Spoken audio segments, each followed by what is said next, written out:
All right, welcome in to the Bobby Carpenter Show, and excited to be joining us today.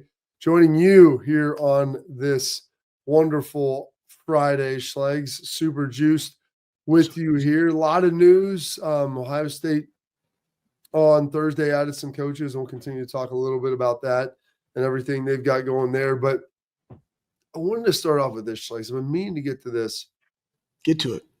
for quite some time with you. We always have all these different deals. And Pat, it's in the chat. And it's the weight room bit about some of the disease in the weight room. And this is, I found this interesting. I thought we'd get a lot of content out of this, Schlegs, because I saw this come across Instagram. For those of you who don't know, like Anthony Schlegel, world-renowned strength and conditioning coach, got his start lifted in Metroflex down in Dallas. Got done playing, came into Ohio State after training young high school dudes, and Tress hires him on. Tress subsequently departs from Ohio State before triumphantly returning as lieutenant governor. What was that, 2010? So, yeah, dude, think about this. 15 years later, Schlegs, Caesar marches back into Rome as leader. So, getting that done. But, Pat, if we can throw that up there. So he's been living in weight room most of his life. And I've tried to tell him that he's been a dirt bag forever. And it said free weights at the gym, if you can see this, contain 362 times more bacteria than a toilet seat, study shows. So, Schlegs, I've always said that you're a dirt bag. And I think that this stat right here is going to prove it. Well, here's the thing.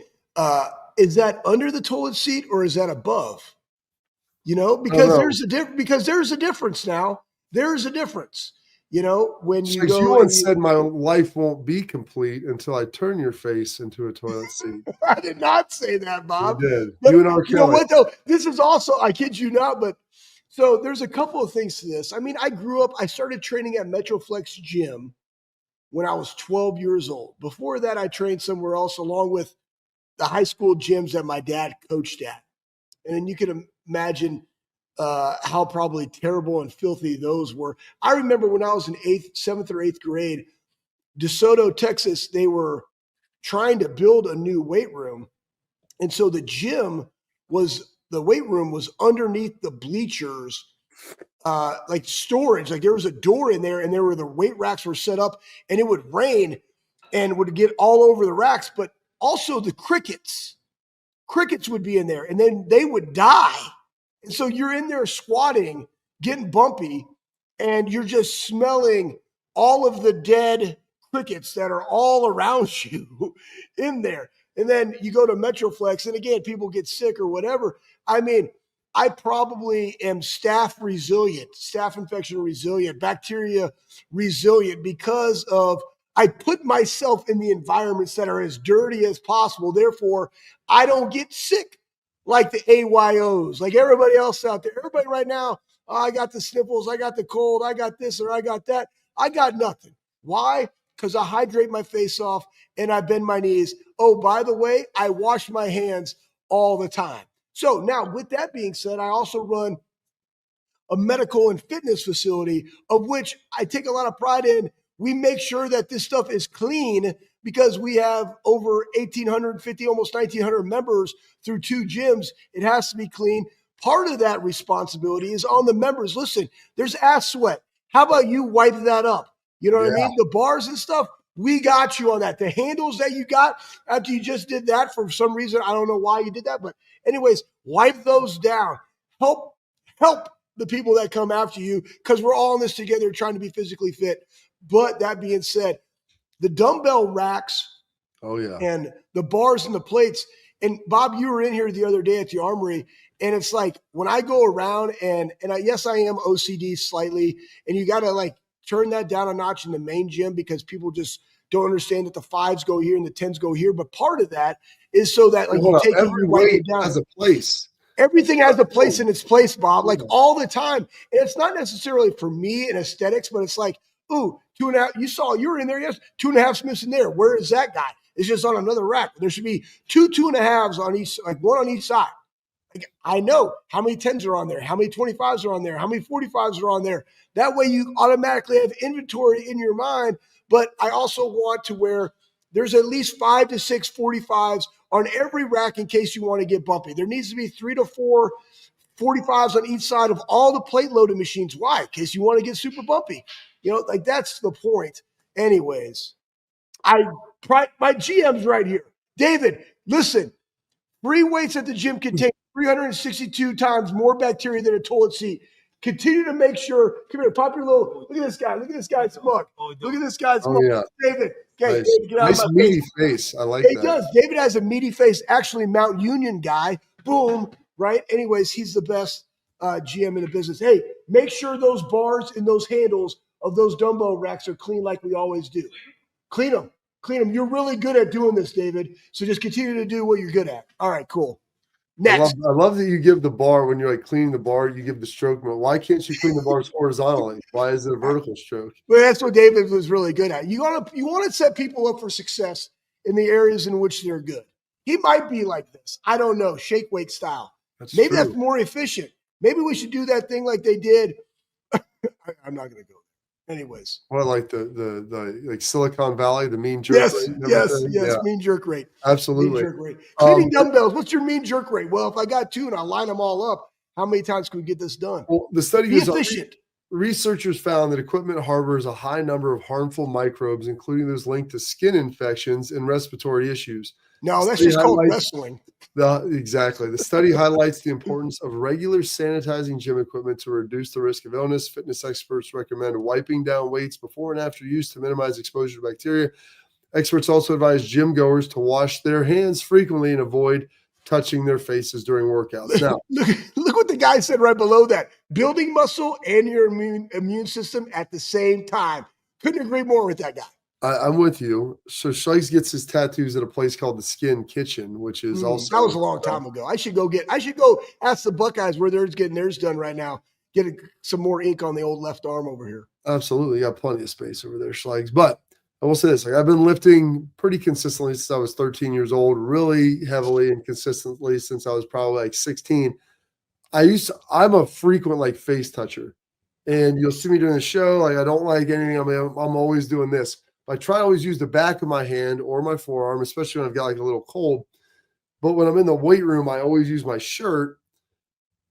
Part of that is Schleiks says you're in there, and we've seen this now, and you were in the Woody for a long time. I call them, well, not I call them. I think Urban started calling guys dirty holes, and you get your dirty hole guys down there. Oh, so you mentioned like washing your hands is part of it, wiping down the weights is part of it.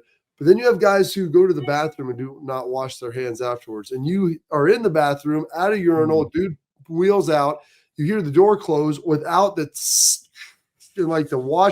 washy sound, and it's highly concerning. And I think it's important to get some immunity, but you want to do it in a smart and responsible way. Like, let's not try to just overwhelm our immune system with all kinds of conceivable diseases. So there's a lot that obviously goes into this, Schleiks, but I thought it was an important thing to open up and start with this on a Friday heading into the weekend, because, I worry about you sometimes with all of the things that you get involved in, how just dirt baggish it can be in there, and all the dirty hole guys who do not wash their hands. And literally you're touching, sweating, touching face. Like it's so much. And it's probably not exclusive to dudes, right? There's probably dudettes that are dirty hole dudettes. Oh, but back to your story. I mean, honestly, I literally proceeded to call that guy shitheads because I found him. I saw him because when I was in the stall next to him, I saw his shoes. And there were only a handful of guys. And then I kind of saw some other thing. I was like, okay, I'm going to find this guy. And I found him, and I literally made a spectacle of it. And you can say, oh, that's bullying. No, it's not. I'm calling a spade a spade. You're now shit hands because you refuse to wash your hands before you went out there. People say it's bullying to call somebody out who's out there just taking dumps and not washing their hands afterwards. Like, I don't think that's I call that being respectful. I call it being respectful. If you're going to disrespect me like that, I'm going to come at you hard and make sure that, because other people, you have the chance, Schleiks, to do right and to be a doer of good, not a conveyor of evil. You had an opportunity to right the wrong, and kudos to you for getting that done in a very respectful way. Yes. Yes, super respectful. I love it. Great segment. It is. Well, Schlegs, I mean, that's what we do is we produce I know. great content. Like and subscribe. Let's go. Like, subscribe, leave some comments. Ryan Day, and about the players only meeting, that infamous players only meeting that we've talked about so many times. It's important. If you haven't heard, everybody talks about that infamous meeting that happened, Schlegs, the fights and everything that was going on. And, you know, everyone wants to get into the fights and the arguing and the yelling and everything else that happened after the Michigan game. Well, you know what? Sometimes it's just good, honest conversations that you have with your teammates and everything that goes into that. So that'll be inspirational for you on this Friday. But first, I want to tell you about our friends over at X-Sport. Listen, attention parents and athletes, particularly what matters most with X-Sport mouthguards, trusted by professional athletes, designed by NHL team dentists. X-Sport mouthguards are scientifically tested to absorb those high-impact hits, protecting both your grill and your brain.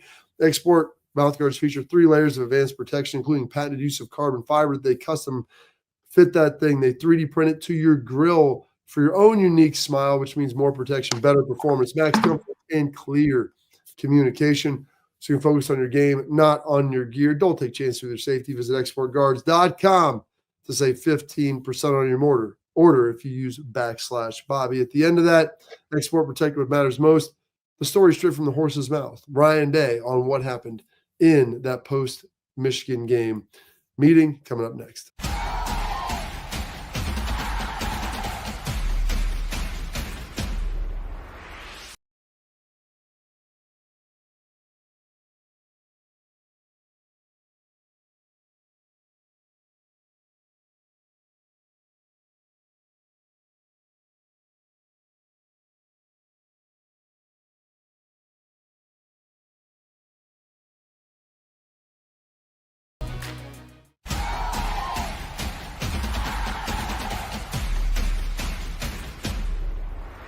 Welcome back in the Bobby Carpenter Show. Like I said, Schleich talked about earlier. Please like, subscribe, leave your comments, questions, anything you got for us. We love to hear all of it. The meeting that changed it all. And we're going to listen to Ryan Day in this meeting. This is actually from it, the beginning of the meeting. You don't get to hear everything, but you hear some guys talking about it.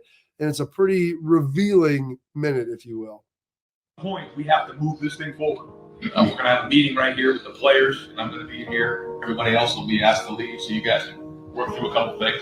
So we're going to flush out everything we need to flush out today the best we can. The leader's going to lead the way. Then we're going to watch the film. Then we're going to move on from here. Okay. So if I can have everybody kind of just slide up. But following the loss, when we had a team meeting, players and with Coach Day in there, and I can't tell you how important that was. And I mean, it was tears, there was everything in that meeting, and you know, it really came out. We were all stronger. We had to really understand the goal and realize that everything was still ahead of us. How in that moment we ultimately were able to have this moment of reconciliation where we came together, and we came together in prayer with all 100 and something guys locked in arms. You know, it's one of those moments that'll probably go down in Ohio State history as one of those turning points in the season of the year that won the national championship. Bam, beautiful. So, you know, there's a lot that have been made. I know we've talked about this. I think, you know, the players have addressed it now. Ryan Day's talked about it. That's the first time that I've ever seen like the opening of it where, you know, so as you know, they film in the back of the meeting room. For those of you who don't know, folks, there's about, you know, 120 seats. And it's a stadium style seating, so it goes downhill. But up in the back top, there's a projector, but oftentimes they film some of the meetings in there too. And so they were filming that. And I don't know if they have the whole thing or not. I think it'd be entertaining to watch. I'm sure they do. But that's just a little snippet in there. And like you wonder why guys play so hard for certain coaches and why guys will battle and they'll put their, you know, their bodies on the line and they'll give themselves to their team when it may not always be in the best interest of them. Well, because you see that connectivity, you see that togetherness. And sometimes you got to have brutal honesty with it. And brutal honesty isn't always getting in fist fights and being restrained and all these things. Brutal honesty being, it can sting, it can hurt. And guys are going to be emotional. Guys are going to be challenged. Coaches can be challenged.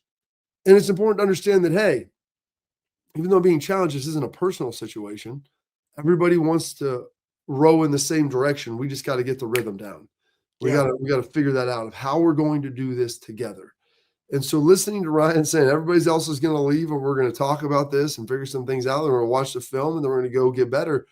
And then listening to the end of that where you obviously hear like Jack and JT and Cody and G talking about how, 100 something guys come together at the end with reconciliation and then prayer. Like it's a much different, I think, picture that is painted than what was originally portrayed or what people allegedly leaked out. Yeah, because they don't know. And that's why, Bob, like, I'm not going to say anything unless we know the facts. And based upon everybody that was in there, we said it from the very beginning. Hard conversations were had. Self-introspection was had, regardless of how you're performing. Everything can be evaluated, right? The eye in the sky never lies. And what are you doing for the team? That we've seen multiple plays, and sometimes we forget that the players have to play. And kudos to Ryan. Ryan always backs the players and takes upon himself as to why they were successful or were not successful, but then gives all the credit to the players when they are successful.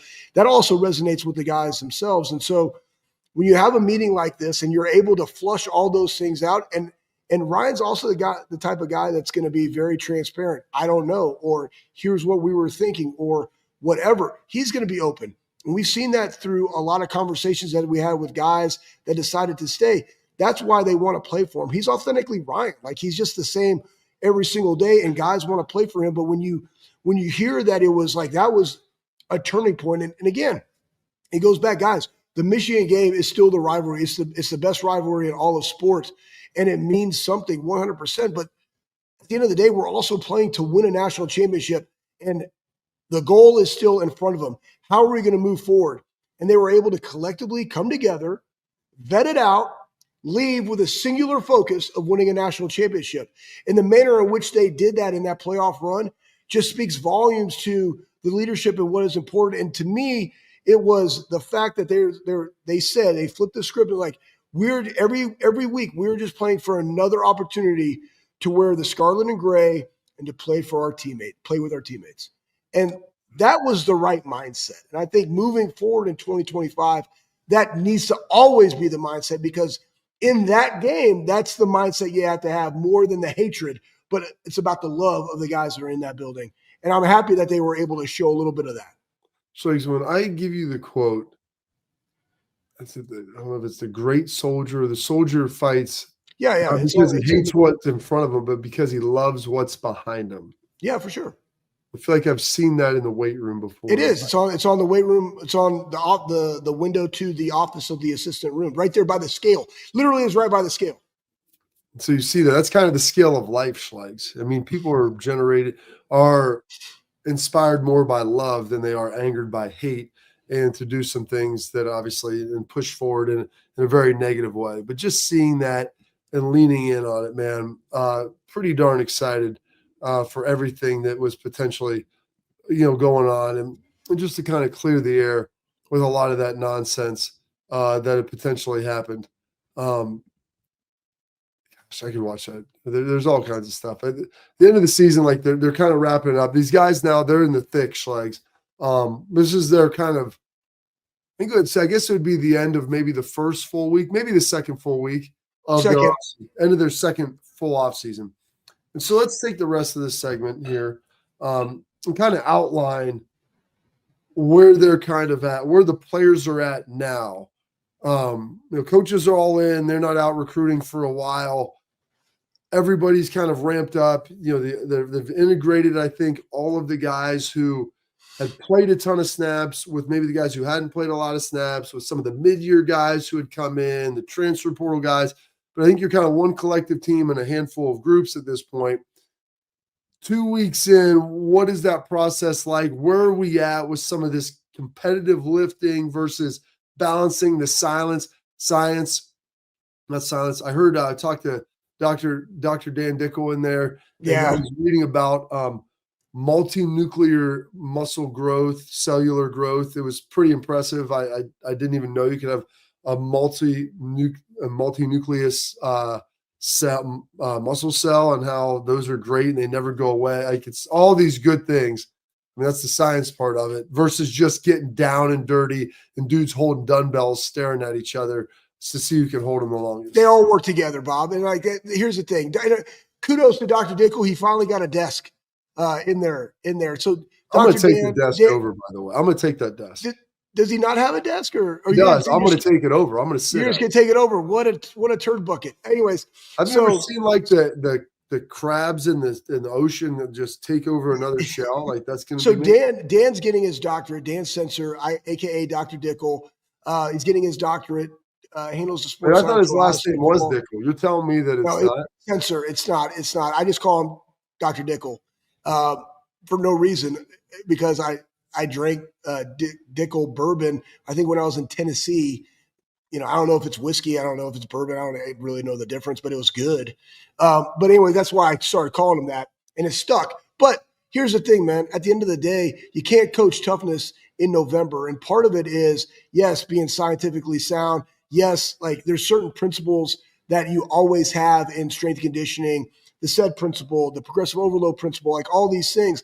But again, there's also how do you take guys to the level in which they don't want to take themselves? Like that's what matters. Like as a strength coach, your job is greatness extrapolation. I said it numerous times, but there's a gamut of ways that we can extrapolate that greatness because sometimes guys might be just genetically gifted and they might already have a strength profile that they don't need more strength, right? Like because absolute strength is not our game, though we have to be strong. At some point, strong is strong enough. So then what's the next thing? What are the weaknesses of them? Because again, Louis Simmons, weak things break. That's what I want to hit on. And that might be mental weakness. The thing that's prohibiting a guy from reaching his max potential is not his genetic and physical qualities. It might be his mental qualities. It might be his competitive excellence. I talk about it, competitive excellence muscle or the toughness muscle or the effort muscle. Like, how do we extrapolate that within the program? Because again, I told you guys, man, in Ohio State football, there's literally 9 workouts going on within one workout, right? Skill, big skill, power, developmental, gen pop, advanced, all going on, along with all their asymmetries and all the other stuff that we get in the +2 program that they have to make sure that everybody's at max capacity. So you got 9 workouts going on, along with the people that are returned to play. Then when you said we're all together now, you had your guys that were practicing, not playing at all, developmental guys, new guys that just came in, they were already starting to train. Then you had the guys that were practicing, not a ton of rep guys, but then they had their own program, along with the different position groups that they were in. Then you had your high volume rep guys during the season. They had their own bucket of workouts that they were doing. So not only did you have the 9 that are already there, but you also had the scale of the volume in which they were getting on the field for this run, which did bode well that we had 10 days. All that is taken into consideration. Absolutely it is. The magical part, again, of this all is not the X's and O's, the sets and reps. That's insignificant. It's significant, but it's not the end-all, be-all. The magic happens through the coaching and player relationship, that you trust me unequivocally that I'm going to do everything in my power to make you at max capacity on Saturday or Sunday or Monday, whenever the game is. And they unequivocally trust you, just like it's the position coach. And when you have a strength staff, an athletic training staff, a position coach staff, all on the same page for max capacity, that's when greatness happens. And that's when our guys were able to make that run deep into the playoffs. The fastest, healthiest version of Ohio State football. And you saw what it could do there in January. Well, we're long for a break. So Sure. we're going to take one here. We got some news about the dorm situation. Something that I was a little depressed hearing, but I thought they improved after living there. I don't know. We'll see. Some news about some dorm rankings. Look at that coming up next.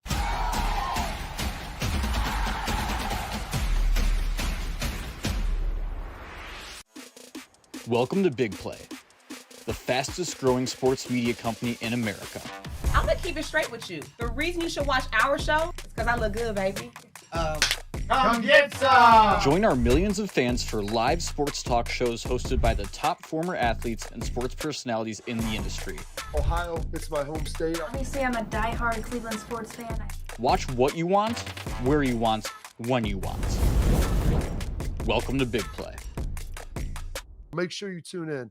I love you, Cleveland.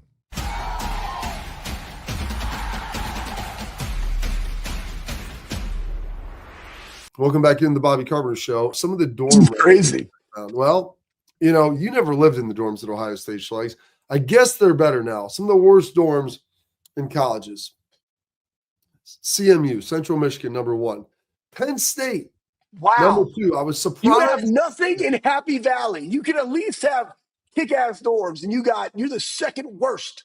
Well, it's kind of rough up top for the Big Ten. And you got the College of William and Mary coming in at 3rd.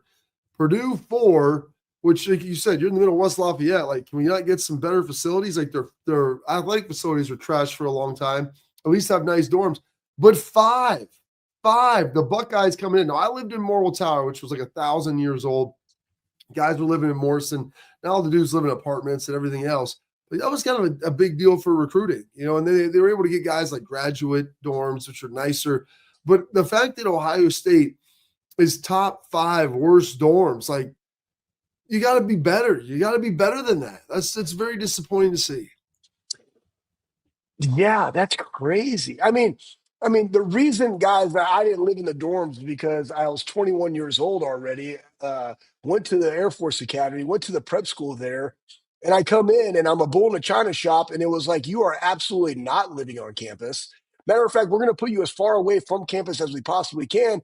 Oh, then I was like, well, do I even have to go to class? You're making it harder on me. Can I get a parking pass right next to Do them? I even have to So go I to actually lived in Bobby Hoying's first apartment complex in Hillard, Ohio on Homebridge Drive, I believe. Anyways, I had to drive like 23 minutes to commute to the deal, which is why I was probably late sometimes for our 6 a.m. workouts, because I woke up at 5:50 and I just couldn't get there by 6.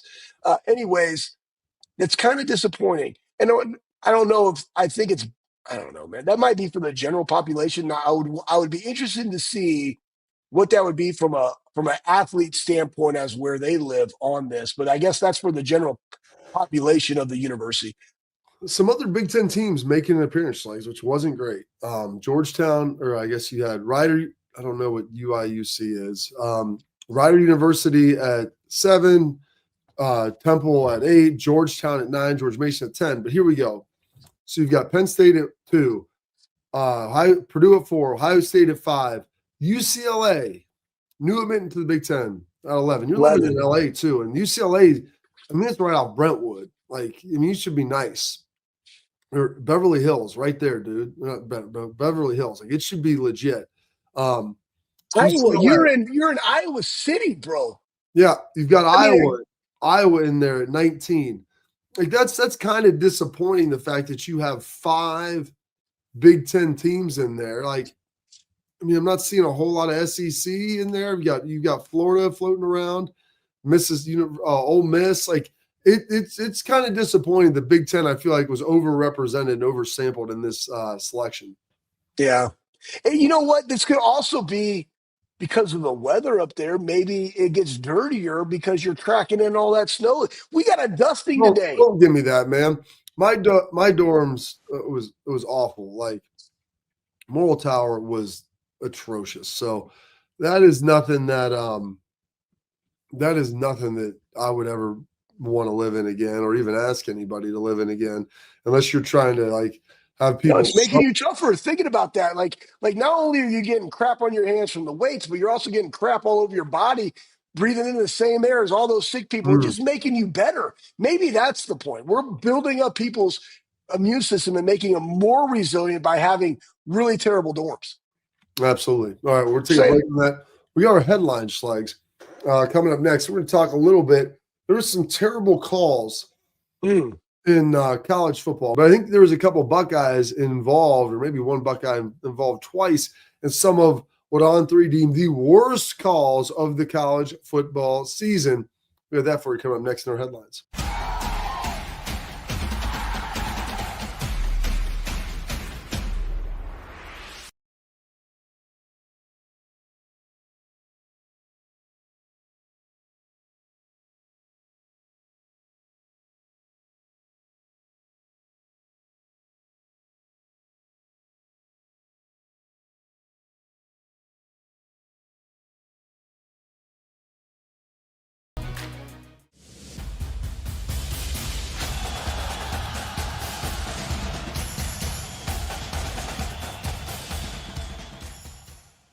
All right. Well, I will say this though, Bob. I know the worst damn call that I saw was the OPI on Jeremiah Johnson. Hell, he had a couple.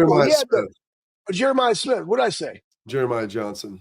Jeremiah was a thinking, bullfrog, I think you said. no, what was the one? No, Jeremiah Johnson. Isn't he the one with Robert Redford Maybe in the movie?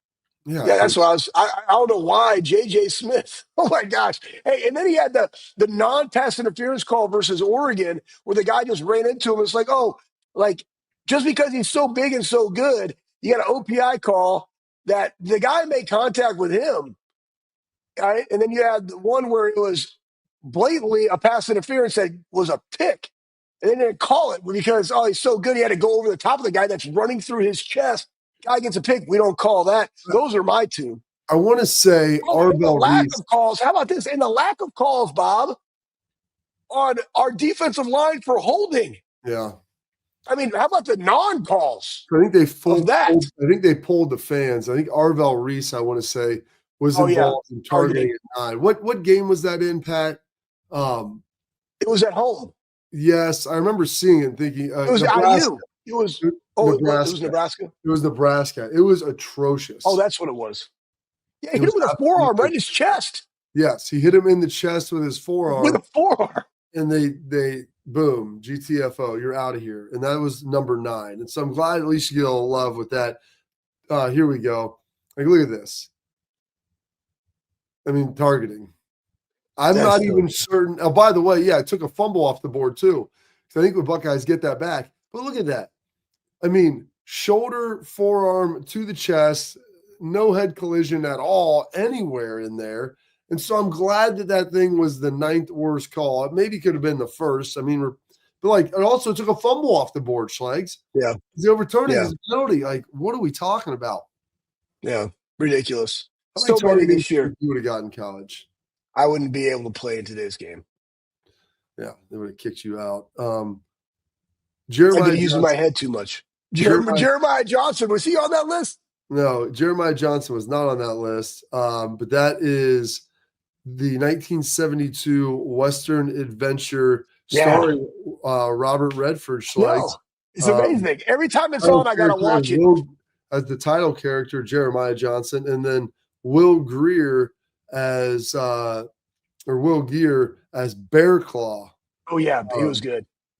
And Chris Lapp, also known as Chris Lapp in the show. But yeah, I don't know if I've ever seen Jeremiah Johnson. Oh my gosh, you haven't seen it? Bro, Jeremiah Johnson, he's over there, he's just living in the woods, and then he ends up killing I think it was like Crow Indians, and then he just basically had to one-off fight them to the death for like 5 years because they were trying to kill him. And it was honestly great movie. I don't know what to tell you. Before we get out of here, I got one other.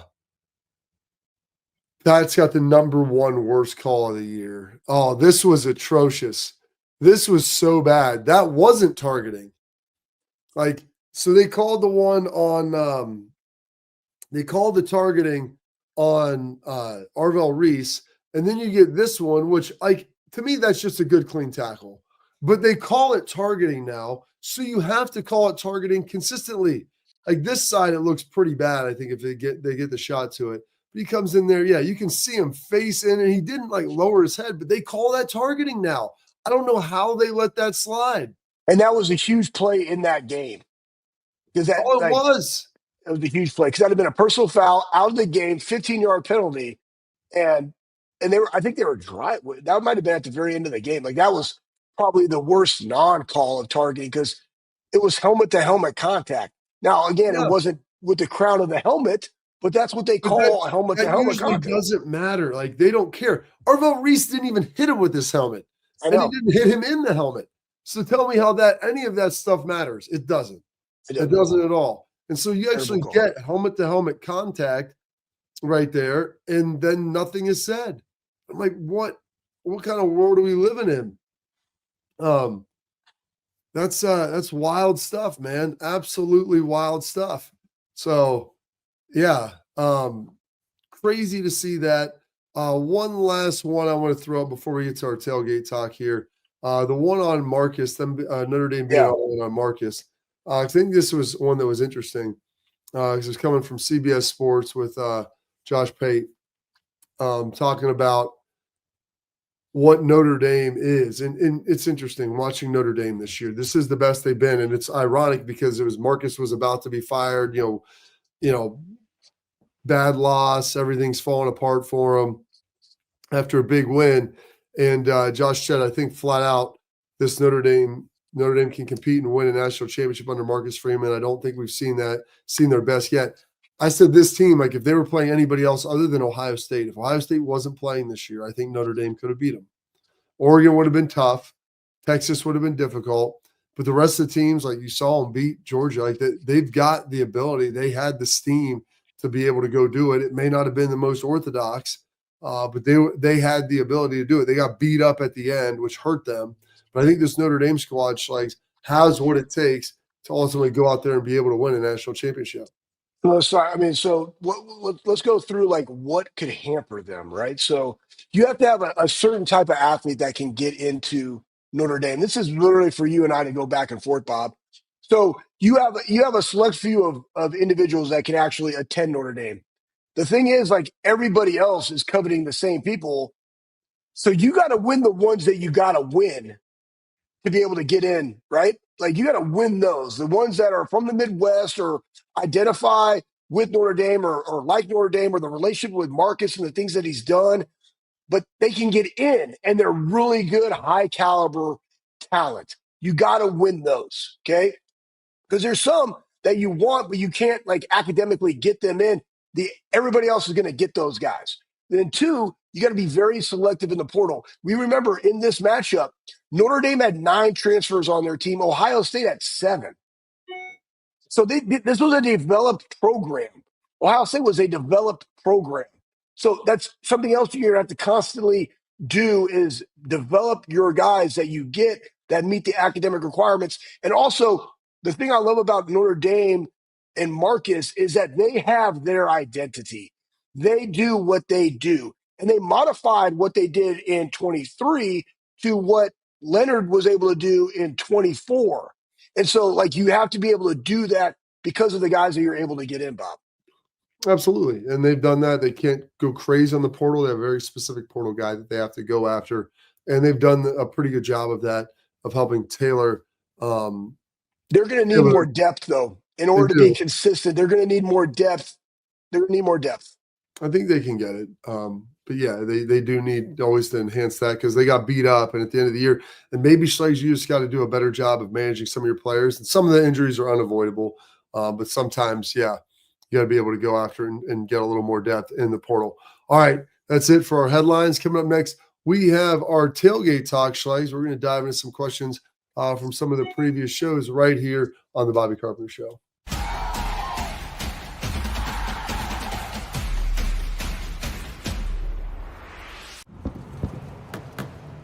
Get the most out of work, life, and all your outdoor adventures with top-selling upgrades for your truck. Guaranteed fit, free shipping, easy install, expert support, and thousands of dealers just a click away. Bring your truck to life. Real Truck. Upgrade today and save between $50 and $400 on select Real Truck products. Visit realtruck.com/specials.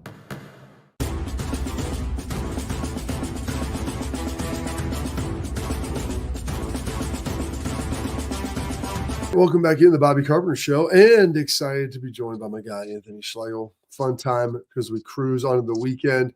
Remember this, our tailgate talk is brought to you by our friends at Real Truck.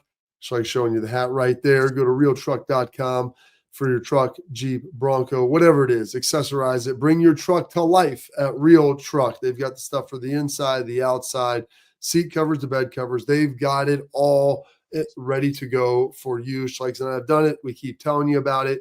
And here's the best part. They take care of you as a fine patron because when you order $100 worth of product, they give you free shipping. So realtruck.com, that's the place and the way to go to bring your truck to life. All right, Schlegel, we got some comments on our show from Bender on Tuesday. One, Jimmy Hetherington. Richard. Well, Jimmy Hetherington threw out there, been hitting the garage beer pretty good lately. It tastes not bad at all. I think it tastes good. So, as beers go, that's a pretty solid one. But here's one, Schlegel, and you actually responded to this. We had a little dialogue. Schlegel, Was it you who beat Keenan's ass, or is that a different strength coach? First off, I would never fight another coach. Second off, I don't know. That timeout. Would you fight another coach if you were unknowingly that they were a coach? No, I don't need to fight anybody. No, I just didn't make my say you presence needed known. to, Yeah. but you maybe leaned in a little bit. I joked with Keenan about it the other day because I told him Billy Fessler needs to hit the weights like him, or else Schleichs might come for him too. Here's the thing that listen, when you go in, and it's not like a pissing contest or whatever, but like I evaluate all things. I evaluate the way that coaches coach their players. I evaluate how other coaches are coaching their guys. I'm not comparing myself to them. Why should I? Right? If you think you're the best at what you do, like I don't need to compare myself to anybody. But I evaluate and I look at what they do at a really elite level. Is it communication? Is it relationship? Is it how they educate? Like I'm always looking and evaluating. And the number one thing when it comes to college players and how you coach is, Bob, that I'm going to coach you hard. I'm going to coach you fair. I'm going to coach you right. And so when you need a little bit of what I bring to the table, and then you're like in my like area, Here. I don't need them looking at you. They need to look at me. There's like parents, listen, don't be in your kid's mix. I don't want to see a kid looking at you when they're training. That's not what this is about. They need to learn how to take hard coaching from somebody else. Sorry, go to Target, go work out. You be an example, right? So let them grow up a little bit. It's the same thing with this, and it's at all levels, right? You got coaches that come in there, Mick's great about this. Early on, like coaches come in there, they got a little coffee cup. Bro, my environment is getting freaking bumpy. We're extrapolating greatness here. Not you sipping up a cup of coffee. You want to do that? Take that shit out of this room while we working. I ain't coming into your office like doing curls or sipping coffee while you're coaching, disrupting what you got, because those players are doing what? They're looking at the coach, or they're going to have a side convo about what they want on the install that day. Bump that. Be focused and live where your feet are. This is my town, so stay out of my area. Unless you want to get in the mix and be an encourager. That's what you can do. You know what I'm saying? So that's what that convo was in a very good manner. And then, kudos to Mick. I don't know. Say, hey, man, he's one of us. I'm like, good. Be one of us. I got no problem with a little conflict. You know what I mean? As long as you're on my level with my GSF, I'm good. If you're not, we're going to have a problem. I'm going to say, no, this is the problem. Be more like me when we coach. Me, hi, I'm the problem. It's me, Schleichs. All right, we're going to take a quick break. Coming back, we'll have about a minute and change left for the parting thoughts of one Mr. Anthony Schlegel here on the Bobby Carpenter Show.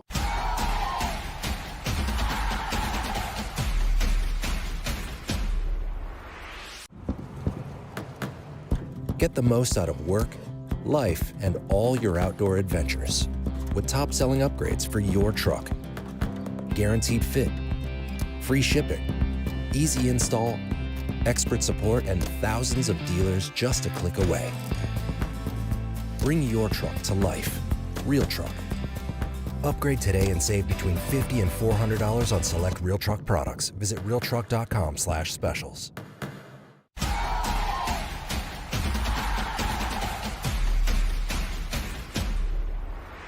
All right, Schlegels, rolling into the weekend. You have a minute and 20 seconds. Go. But you know what? I'll say this. We did a really cool thing last night at or 2 nights ago at the Armory. We did an Armory of Faith, and it's like we got this community. We got all these members like, hey, why don't you come in, share how Christ has like impacted your life? Had like a really small little group.